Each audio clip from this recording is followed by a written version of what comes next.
So guys, welcome to my vlog. Nandito ako sa Shell Cayetano Boulevard yata ang tawag dito. And I'm making this video as a reaction to the recent rounds sa social media about the Ford Territory Hybrid. So yun nga, ang unit ko is yung Titanium X, yung may sunroof, yung may 360 camera. And I think yung nagkaroon ng issue is the same model. Medyo bago-bago pa lang din daw. I'm not sure yung mileage yata, hindi mo yata na-mention. So from an owner's perspective, honestly, 2,456 kilometers. I'm not sure if you're able to see it. Yung sa odometer ko, wala namang issue so far sa kotse, and hopefully it stays that way. I wanna give a kudos to dun sa mga nag-raise ng issue. Sana matulungan sila ng kasa, matulungan sila ng Ford Philippines, kasi hindi biro yung pagdadaanan mong ganun. Like ako, for example, di ba yung Fido Titan ko sa isa kong video, kabibili ko lang, nagka-issue ka agad, medyo masakit sa damdamin. At magastos naman kasi talaga. Kaya ka nga bumili ng mga ganung bagay para maging convenient yung buhay mo. And then some unforeseen issues like that, magiging magpapahirap ng buhay mo basically. Lalo na sa panahon ngayon, napakainit, diba? And naghahanap buhay ka naman ng tama. Sana lang talaga matulungan sila ng Ford Philippines, yung mismong kasa nila. So ako naman, as a Ford owner, so nakuha namin ito April 17, 2,456 kilometers. No issue so far. Pagdating sa CarPlay, I'm not sure kung makikita nyo yung vehicle information, tire pressure ko okay naman, 33. Energy flow, dito yata nagkaroon ng issue yung yung mga readers ni James Deacon, hindi na nagka-top up yung battery. Hopefully magkaroon ng parang mandatory check sa mga bumili ng Ford, kasi just a few weeks ago, right, naging sikat yung Ford Territory kasi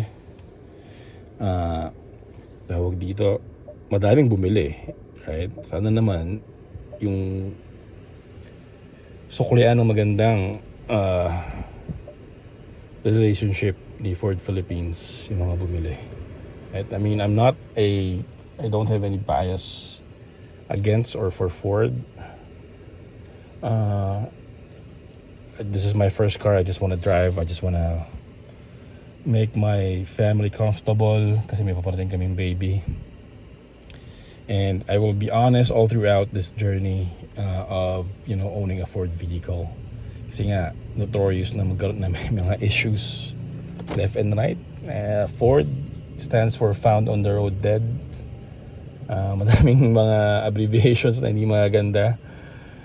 Sana huwag mangyari sa amin. And then kung mangyayari man, sana tulungan kami ng kasa at ng ahente namin. So nananalig tayo doon. Actually, bukas itetext ko yung ahente ko. Baka may sarili silang check na pwedeng gawin para may iwasan yung ganung issue.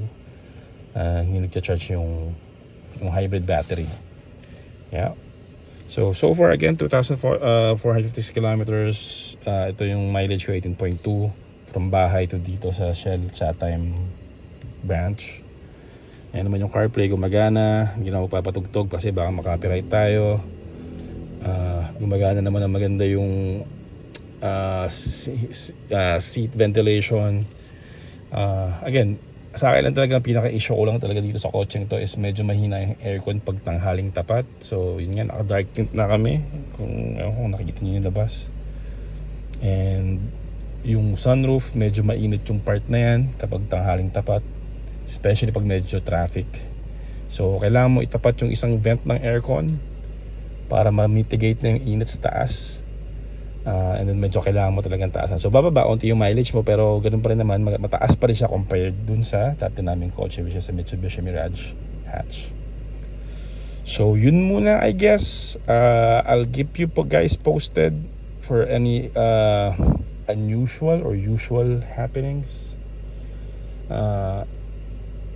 Sana talaga magkaroon ng official word si Ford about those issues, para naman sa peace of mind ng mga taong bumili ng Ford Territory Hybrid.